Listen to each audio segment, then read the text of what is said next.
when the Pentagon confirmed the assassination of Iranian Major General Qasem Soleimani. U.S. President Donald Trump took to social media to post a single image of the American flag to the adulation of his followers. Unfortunately, most Americans are ignorant of the other flag synonymous with U.S.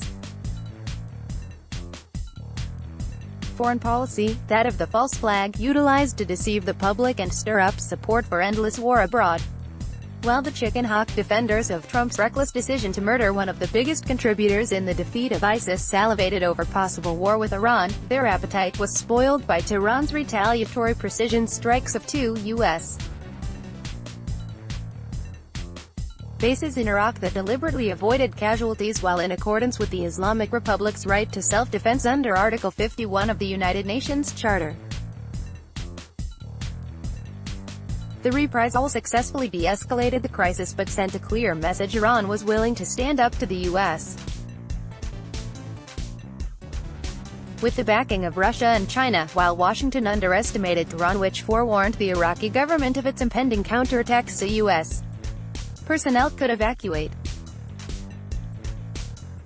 In the hours following the ballistic missile strikes, reports came in that a Boeing 737 international passenger flight scheduled from Tehran to Kiev, Ukraine had crashed shortly after takeoff from Imam Khomeini International Airport, killing all 176 passengers and flight crew on board. Initial video of the crash of Ukrainian International Airlines Flight 752, PA-752, showed that the aircraft was already in flames while descending to the ground, leading to speculation it was shot down amid the heightened political crisis between Iran and Washington. In the days following, a second obscure video surfaced which only increased the suspicion. Meanwhile, Western governments quickly concluded that an anti-aircraft surface-to-air missile brought PS-752 down and were eager to point the finger at Iran before any formal investigation. Many people, including this author, were admittedly skeptical as to how a plane taking off from Tehran could have been mistaken 5 hours after the strikes in Iraq.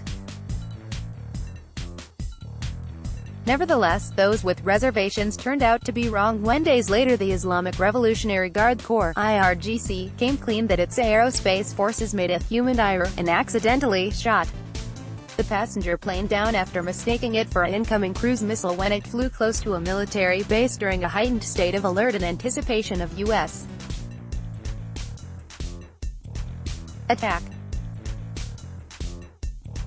Many have noted that Iran's honorable decision to take responsibility for the catastrophe is in sharp contrast with Washington's response in 1988 when the U.S. Navy shot down Iran Air Flight 655 scheduled from Tehran to Dubai over the Strait of Hormuz in the Persian Gulf, killing all 290 occupants, after failing to cover it up. Just a month later, Vice President George H.W. Bush would notoriously state he would never apologize for the United States of America. Ever. I don't care what the facts are. Although he was not directly referring to the incident, one can only imagine what their reaction would be if Iranian President Hassan Rouhani were to say the same weeks after shooting down the Ukrainian plane, let alone an American one. Predictably, Tehran's transparency has gone mostly unappreciated while the Trump administration is already trying to use the disaster to further demonize Iran. Oddly enough, Ukrainian International Airlines is partly owned by the infamous Ukrainian-Israeli oligarch, politician and energy tycoon Igor Kolomoisky, who was notably one of the biggest financiers of the anti-Russian, pro-EU coup d'état which overthrew the democratically elected government of Viktor Yanukovych in 2014. Kolomoisky is also a principal backer of current Ukrainian President Volodymyr Zelensky, whose dubious phone call with Trump resulted in the 45th U.S. president's impeachment last month. In another astounding coincidence, Kolomoisky's Privet Group is believed to control Burisma Holdings, the Cyprus-based company whose executive board 2020 presidential candidate Joe Biden's son Hunter was appointed to following the maiden junta. The former vice president admitted that he bribed Ukraine into firing its top prosecutor who was looking into his son's corruption by threatening to withhold $1 billion in loan guarantees. Kolomoisky, aka the Chameleon, is one of the wealthiest people in the ex-Soviet country and was formerly appointed as governor of an administrative region bordering Donbass in eastern Ukraine following the 2014 putsch.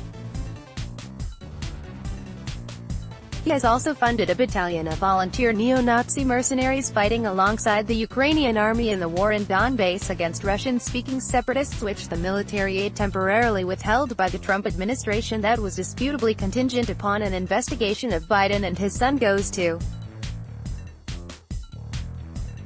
In 2014, another infamous plane shoot-down made international headlines when Malaysian Airlines Flight 17, MH-17, scheduled from Amsterdam to Kuala Lumpur was shot down over the breakaway Donetsk People's Republic (DPR) in eastern Ukraine, killing all 298 passengers and crew. From the get-go, the Obama administration was adamant that the missile which shot down the Boeing 777 came from separatist rebel territory.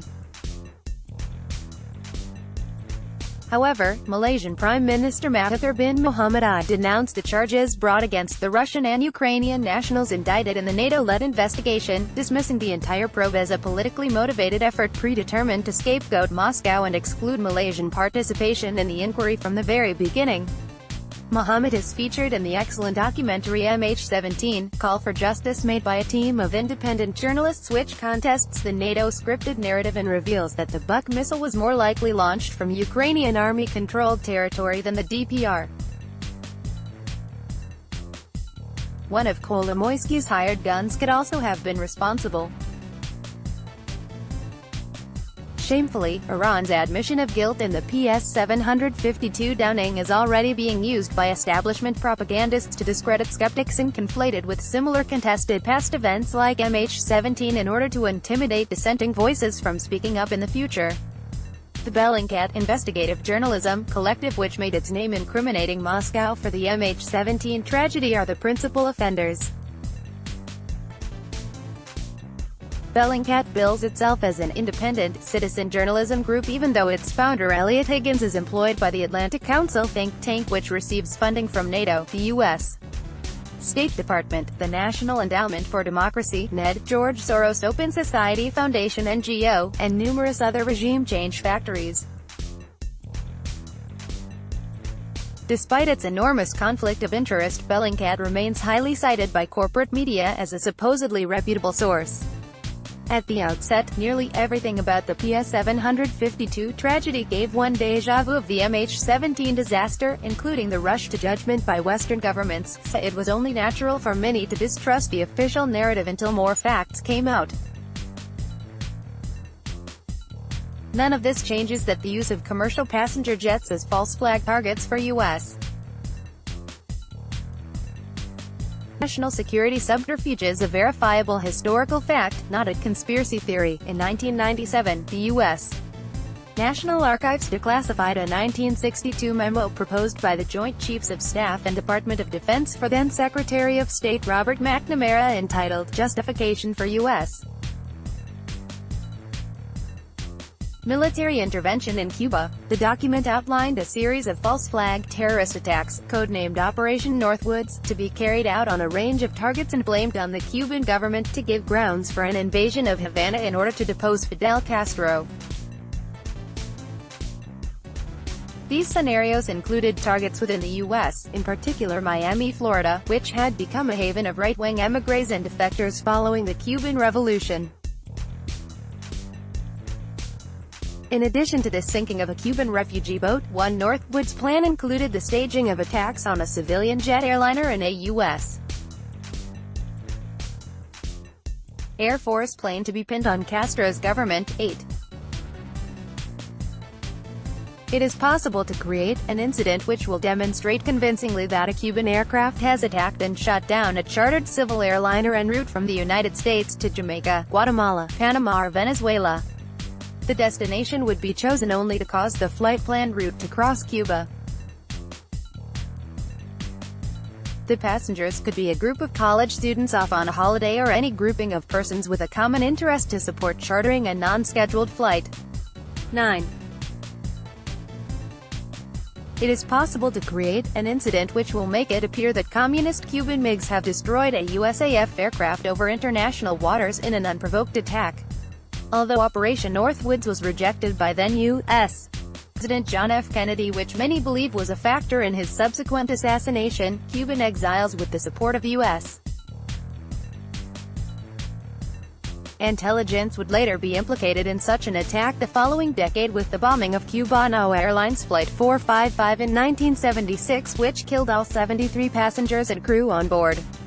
In 2005, documents released by the National Security Archive showed that the CIA under then-Director George H.W.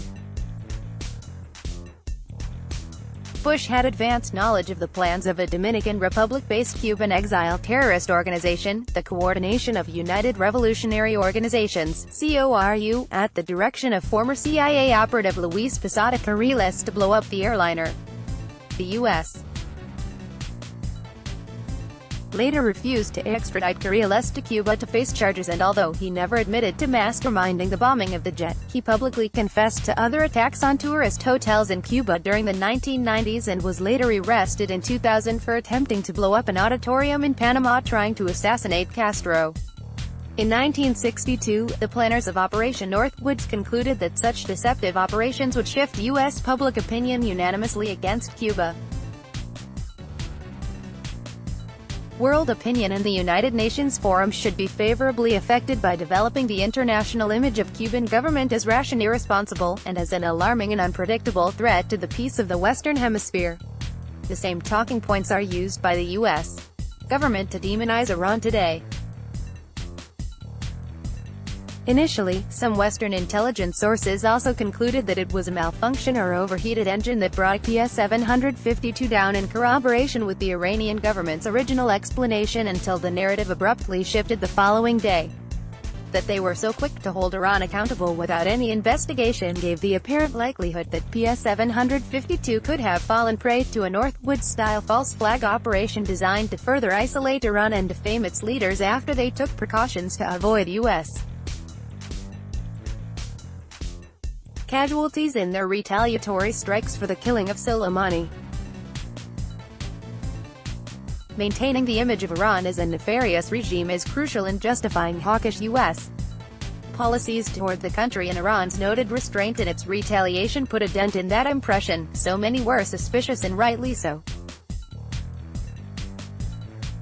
It was also entirely plausible that U.S. Special Operations planners could have consulted the Northwoods playbook, replacing Cuba with Iran and the right-wing Gusanos who were to assist the staged attacks in Miami with the Iranian opposition group known as Mujahedin Khalq People's Mujahedin of Iran, to do the same in Tehran.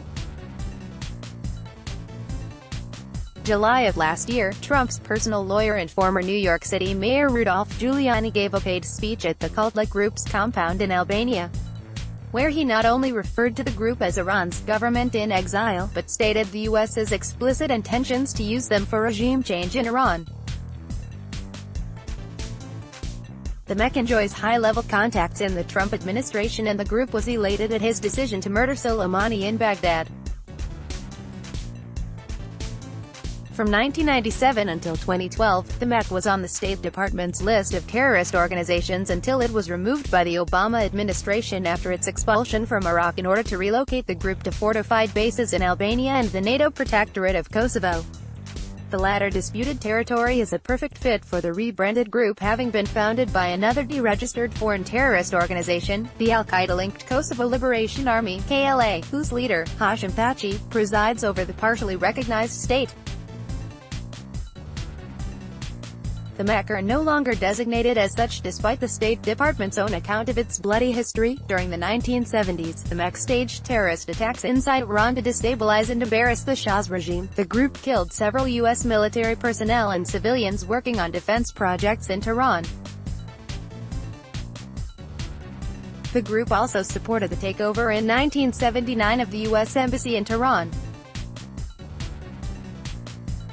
In April 1992, the MH carried out attacks on Iranian embassies in 13 different countries, demonstrating the group's ability to mount large-scale operations overseas. Declassified documents revealing the sinister plans in Operation Northwoods, which shockingly made it all the way to the desk of the President of the United States and the foreknowledge of Cubano Airlines Flight 455, are just two examples of solid proof that false flag attacks against civilian passenger planes are a part of the Pentagon's modus operandi as disclosed in its own archives, and there is no reason to believe that such practices have been discontinued.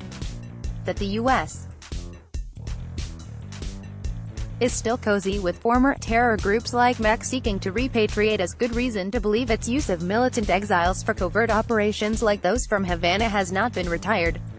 If there were jumps to conclusions that proven serial liars could be looking for an excuse to stage an attack to lay the blame on Iran, it is only because the distinct probability was overwhelming. Even so, a stop clock strikes the right time twice per day, and that is all. Iran's acknowledgement of its liability proves that even the world's most unreliable and criminal sources in Washington and Langley can be accurate sometimes, even if by accident.